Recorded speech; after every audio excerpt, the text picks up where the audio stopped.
أول حاجة لازم نفهمها هي مسار دخول الجهد في بات.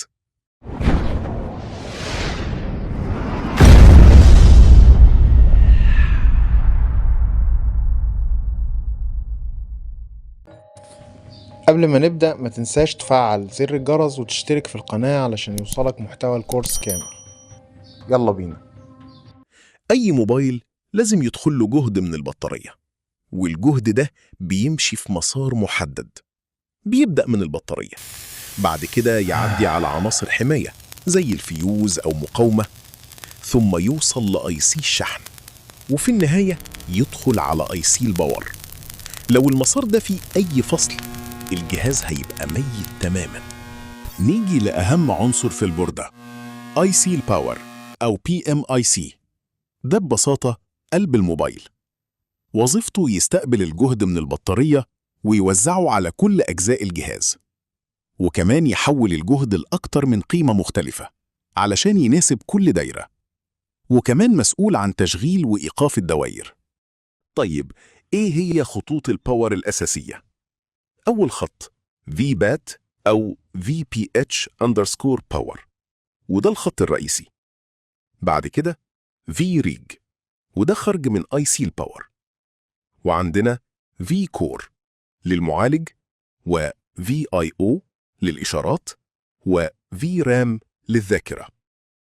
كل خط من دول ليه فولت معين، ولو أي خط اختفى بيظهر عطل مباشر.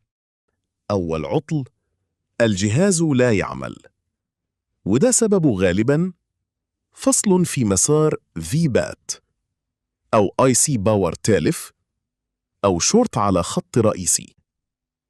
علشان تشخص، تقيس VBAT وتتأكد من المسار بوضع الجرس، وتشوف فيه خرج من IC الباور ولا لأ.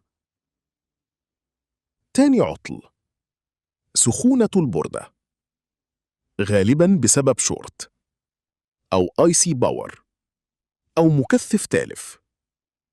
بتستخدم الأفوميتر أو باور سبلاي وتحدد مكان السخونة باللمس أو سبراي التبريد، وده من أخطر الأعطال.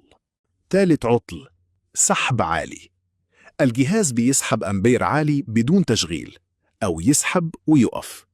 السبب ممكن يكون شورت على VBAT أو IC باور أو IC تاني زي المعالج. التشخيص هنا بيعتمد على قراءة التيار وتتبع مصدر السحب. دلوقتي القياسات العملية. أول حاجة VBAT، والطبيعي من 3.7 ل 4.2 فولت. تاني حاجة المقاومة مع الأرضي، لو صفر يبقى شورت، لو طبيعية يبقى سليم. تالت حاجة وضع الجرس لتتبع المسارات، وأهم أداة الباور سبلاي، 0.02 طبيعي، 1 أمبير أو أكتر شورت. في النهاية كل حاجة بتبدأ من VBAT، وIC الباور هو اللي بيوزع الطاقة. وأهم 3 أعطال: جهاز ميت، سخونة، سحب عالي. لو فهمتهم صح هتحل أغلب أعطال الباور، وفي الموديول الجاي هنطبق على أعطال حقيقية.